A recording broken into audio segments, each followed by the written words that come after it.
Welcome back, my Duelist friends. Casual Duelist here. It's Friday, and unfortunately, I have had a quick change of plans. Now, today, I was supposed to be doing a three-way slime build for the Ancient Egyptian God cards. Now, obviously, you guys saw the title. We're going to be working with some spell counters again. The reason for this, and I know what I said. I said, like, oh, you don't need three different builds. Technically, I'm going to need three different builds. Okay, each of the three Egyptian God cards does have strengths and weaknesses, and I'm going to go ahead and cover those up by using a series of different techs and or skills while maintaining the main build of the deck to be a slime strategy. So, slimes are going to be our tribute summons, but we're going to use them using other skills and other decks. Now, hopefully that's going to be okay. I do want to give you guys, like, the full, I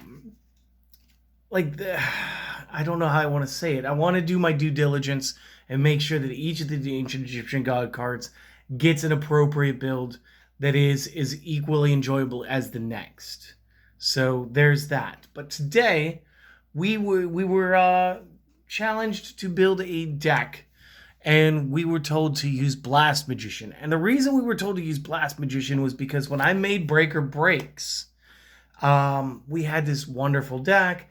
It basically spammed Breaker. It was full of just like pure offensive power, and I really did neglect anybody who wasn't Breaker. The whole point of that deck was I want Breaker to be the showstopper. So today, we are expanding the role. We are going to be playing mostly, it's going to be similar. We're going to be using the spell counters, and to that end, we're going to need the skill card Ultimate Wizardry. So, again, just quick refresher, even though this is obviously a red background, which means it was one of the, the structured deck included skills for the Streets of Battle City. When you activate this skill, and again, it starts face down, you flip it when you activate it, place up to one spell counter on each face-up spellcaster monster you control that you can place a spell counter on. Additionally, once per turn, during the main phase, you can place one spell counter on one face-up spellcaster monster you control that you can place a spell counter on. So again, when we use this the first time, we can go ahead, double dip, hit it twice, and then continue, which is, again, part of the reason why it's so much fun to play with. Main deck time. Let's get it. So, first things first, we're going to be using 3 copies of the Blast Magician. Now, for those of you who are unaware of Blast Magician, because it's been since the first Battle City box, right? No? SBIC? No, I guess it came in the Streets of Battle City as well. Each time a spell card is activated, you place one spell counter on this card when that card resolves. You can remove any number of spell counters from this card, then target one face-up monster on the field with attack less than or equal to the number of counters multiplied by 700, then destroy the target. So, if we were to attack for a Blue Eyes, we're going to need 5 counters. Blue Eyes being at 3,000, and we need to get to, let's see, that would be 3,500 based on the counters. But at 4 counters, we can only destroy up to 2,800. So again, it does involve like just a little bit of basic math. And again, makes a wonderful time for those of you guys out there like me who just tend to collect dice. This is one of those decks where like the more dice that you have, the better. Again, he's not going to gain any power-ups, unlike the Magical Marionette and the Breaker that we've already used. But he's going to do his job, and he's going to do it well. Moving forward, we got Double Breaker. And again, this is going to be 2 of our 3-ofs. And you guys know how this guy works, so we're just going to move on, okay? Next up, we're going to use a double Dark Red Enchanter. And I was super happy about this reprint as well. When this card is normal summoned, so you would have to tribute for this, you get to place 2 spell counters on it. Each time a spell card is activated, place a spell counter on it as the spell resolves, and then gains 300 attack value per spell counter on it. Once per turn, you may remove 2 spell counters from this card to discard 1 random card from the opponent's hand. Now, This means that over time, this character can and will denigrate our opponent's hand to the point where they are literally going to top deck for a strategy. So again, we have the support of breaking the field, breaking the back row. Now we have a way to break the hand. And again, we do gain some powers. So if we do tribute summon for this, we do the normal summon. It's going to start with the 2 counters. It's +6. It'll start at 23. It's a little less than a Pseudo Monarch. But we will, of course, be playing it a different way. And those of you who play the Break or Break stack, you guys know which way that is. Additionally, we are going to tech in 1 Magical Marionette because I still love the way this thing looks. I love everything about this card. Same thing, every time a spell's activated, place a spell counter on it during spell resolution. This one only gains 200 per spell counter on it. And then you may remove two spell counters from this to target a monster on the field and destroy it. Now, this is not a once per turn. This is a fresh printed card. This is the newest version of the effect. So much like Breaker, Marionette can go ahead and pop up a lot of stuff. We do go with the Red Enchanter because it does power up at a slightly faster scale. But it is what it is. Moving into the spells, we're going to have our third 3 of. We've got to put in a Cosmic Cyclone. Again, we don't have 3 breakers. We are not only playing towards breaker, but this will help everybody on the field when we activate it. Everybody but breaker will gain a spell counter here. Additionally, we're going to have some backup in the form of 2 Night Beams because, again, we just want to make sure that the back row's going to get out of there. And we can't guarantee that we're going to draw Breaker when he's at 2. He is still just 10% of the deck. It is fine. But this just sort of hedges our bets. Plus, if the spellcaster monster is already on board, well, extra spell counters, right? We are going to invoke the one of the Offerings to the Doomed. And again, this is just because it's a good card, great card. And there will be certain things that will get us pressed. This will just allow us to destroy those big monsters. Next up, and this is mostly for the Blast Magician, being at a 1400 with no power scaling due to the spell counter consumption, we need to be able to give that one a little bit of a longer life. So I went with 2 copies of Shrink. Again, 3 out of the 4 names in this deck will gain spell counters on resolution. 2 of those 4 gain power-ups because of it.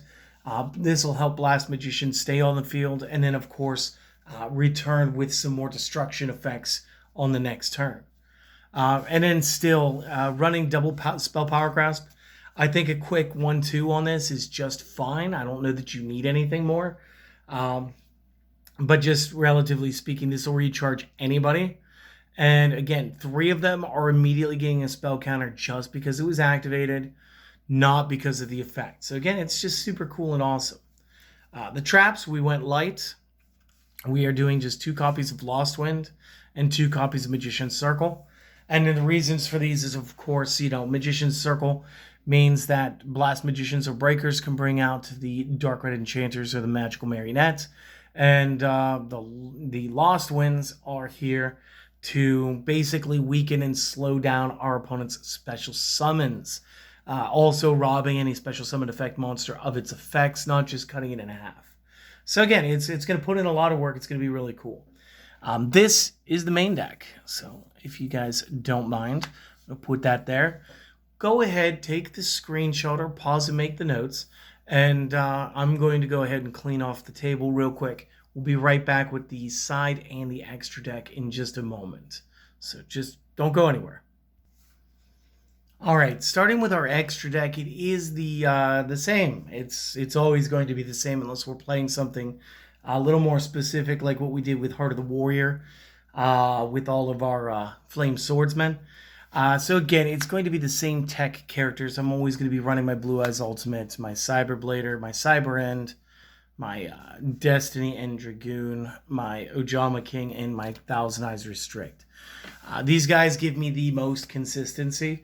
But the side deck has a new member because, again, we were playing Zoma a little while ago. So I just decided to go ahead. We just dusted off Dahlgren. We put him in here. Again, Kaiju plays are not super hard to get around in this deck. because again, we have, Blast Magician and Marionettes. You do have Shrinks. You do have the Offerings. Technically, you have Lost Wind. It is a monster. It is special summoned. It can totally be halved. And halved puts him at 15. So again, this makes him much easier to take down through card effects or just straight up combat. So again, I'm not super worried about putting that over on the opponent's side of the field. It's just a good card. And this time it just made it in because I went over to my collection and grabbed it. Do have the third Lost Wind in here still. Do running the double Mind Crush. Again, things are very predictable right now. And then last up is just the 2 copies Waking the Dragon. Again, what this is going to do for us is it's going to give us the access to the extra deck. Technically, you could power out one of your spellcaster holders or spell counter holders with these. And for extra fun during games 2 and 3, maybe boarding a big 3K beat stick would be good. You guys could go with the Dahlgren, but I mean, again, at that same point, I'd hate to lose him as far as like a tactical advantage thing. At that point, again, you're still better going into the extra deck and using those options. So this is it, guys. This will be it till Sunday. Sunday, we're going to have a Speed Duel Spotlight for you guys. Monday, I think we're going to switch back over to Naruto as far as our non-Yu-Gi-Oh! Deck of the week. And then, like I said, I believe I have 3 better, different versions to show you guys to play the Ancient Egyptian Gods with the Slimes. And I want to do that right for you guys. As fun as it would be and as easy as it would be for me to just cheese it and go like, here's the 18 cards you need to play and then play whichever 2 copies of the God card you want to summon. As easy as that would be copping out. That would not be doing the due diligence, and it would not be what you guys deserve. Especially, and I didn't mention this, we recently passed our 3rd year mark on here on YouTube. And so after 3 years, I think you guys deserve a little more, especially because some of you have been watching since darn near day 1. So again, thanks for everything, guys. I'm glad that you guys got to, watch this, sit down and enjoy this. And I just want you guys to know, I want you guys to go out and enjoy yourselves. Whatever that means, go get that, go out and get some wings with the friends, okay? Or order a whole pizza and sit inside and watch your favorite movies or something. I don't care. You got to take care of mental health every now and again. And you know what? This will be the checkup from the neck up this week, okay? Go do something that's fun. Go do it for you. And if you don't think that you deserve it, well, then do it because I asked you to, and do it for me, which is still doing it for you. But maybe it's easier to wrap responsibility around it. You guys have a good one. I'll see you guys again next time, all right? Later.